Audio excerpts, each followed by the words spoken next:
सारा भारत वर्ष रे 80 कोटी लोक को दिया जाउची खाद्य सुरक्षा योजना 3 कोटी 25 लाख लोक को ओडिशा रे दिया होची पाखापाखि 25 लाख लोक आउरी अपेक्षा करचंती आमे कहूचु आपण दियंतु ना आमे देबुनी जेपर्यंत सेंसस हेई नहीं 3 कोटी 25 लाख लोक को कोविड पर दिया होतिला प्राइम मिनिस्टर गरीब कल्याण योजना और अन्न योजना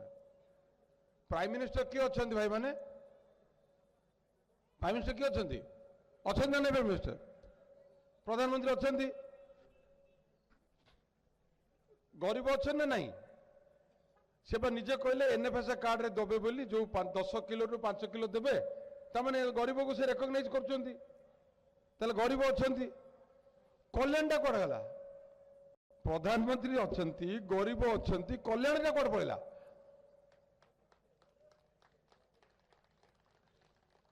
ना कह गरीब ना आम जानू एनएफएसए कार्ड उठे दियो आम जानू गरीब ना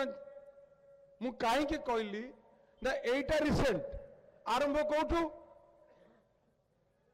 15 लाख आप अकाउंट को जीव अरे पचारे कौन ना जुमला आरंभ रू एपर्यंत तुमको दीटा इन्स्टान्स कहली 15 लाख इन्स्टान्स कहली जुमला एबे कहते सब रोजगारक्षम हो गले 1,20,000 कोटी टंका बंचो 1,20,000 बंची कौन जी मुझे कह दरकार नहीं आप सब जानते।